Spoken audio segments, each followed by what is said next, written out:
2 weeks in, the Trump administration marked by chaos.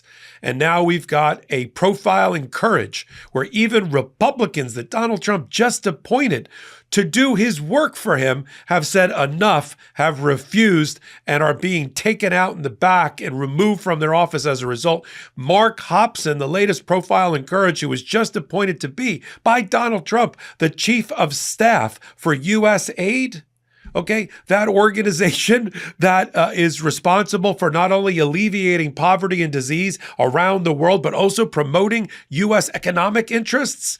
Well, Donald Trump got on his mind with Elon Musk that needed to be shuttered, that it was filled with corruption and left-wing whoever knows what. Well, Mark Hobson, as the chief of staff, again, appointed by Donald Trump, said no when the DOGE mafia and Elon Musk showed up to start the takeover, and he was quickly and brusquely fired, along with over 600 employees who all had their lights turned out by Donald Trump, ultimately by Elon Musk.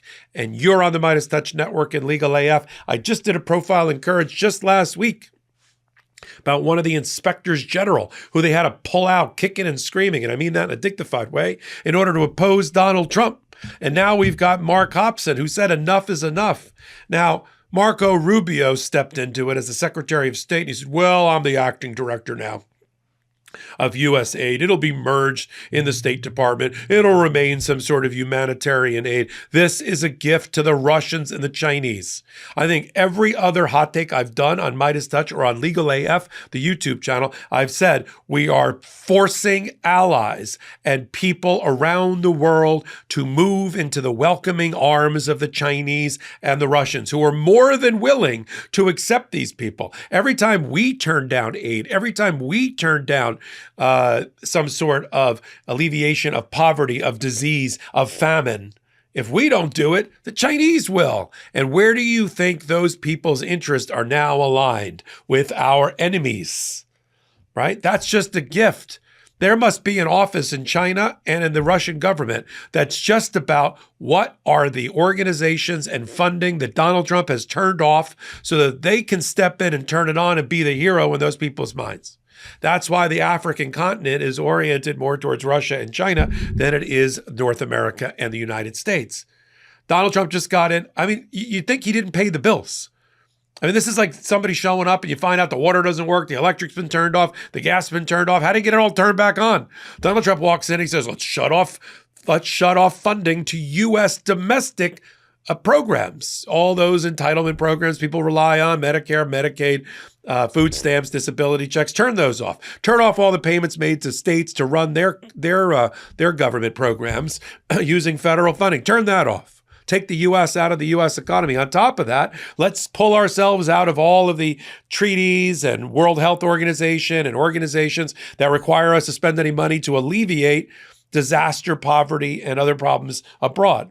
And let's get rid of U.S. aid while we're at it, because who needs to help alleviate world crises and promote U.S. business interests as a result? See, that's the thing Donald Trump doesn't understand. These were strategic investments that were made in order to bolster the brand of democracy that America promotes around the world. Yeah? Instead, I'll ask this rhetorical question again. Is Donald Trump making any new democracies around the world? Is he strengthening any of the existing democracies around the world? Or is he emboldening our adversaries in Russia, North Korea, China, and the rest? Right? Are we creating more enemies as they get a foothold in all the areas that we've been promoting with U.S. aid?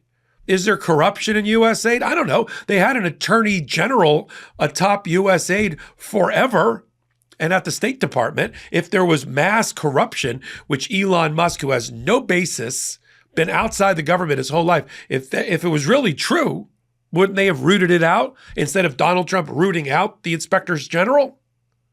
Yeah, that is a canard. That is a red herring. It's not true.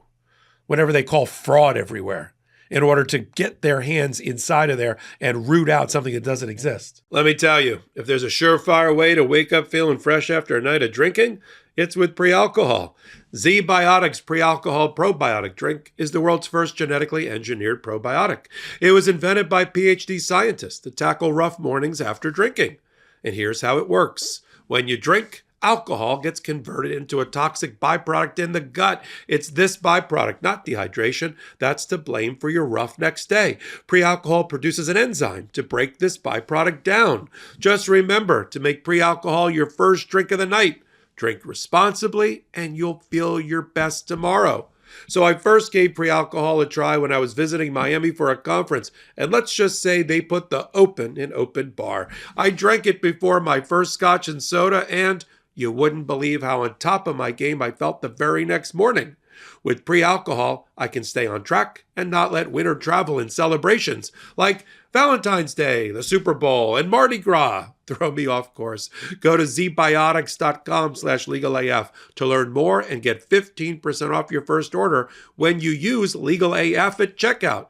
Z-Biotics is back with a 100% money-back guarantee. So if you're unsatisfied for any reason, they'll refund your money. No questions asked.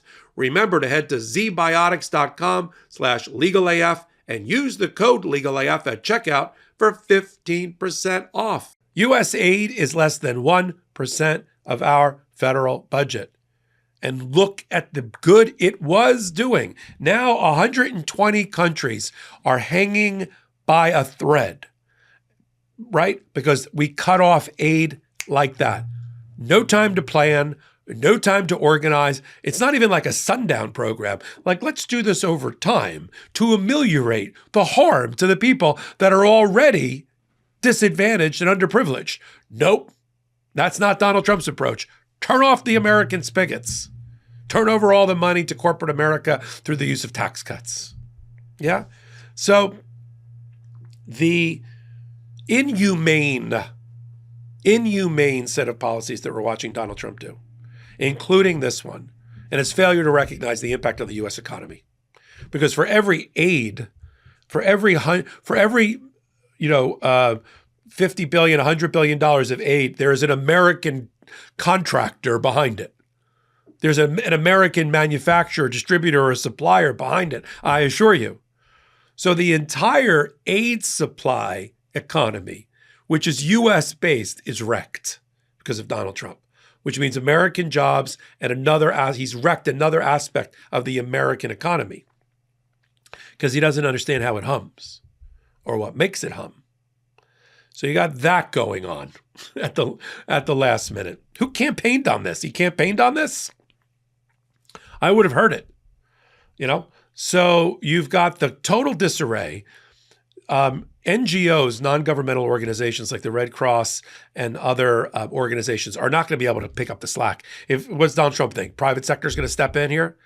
Facebook is busy writing checks to curry favor with Donald Trump and spend $30-40 million in order to pay him back for, having him off his platform. They're not paying to help the impoverished in the Sudan or to help maintain as part of State Department diplomacy. See, that's the reason Donald Trump doesn't understand diplomacy. This aid organization is within the State Department in order to promote our interest abroad. No one's going to step forward. Who? Bezos?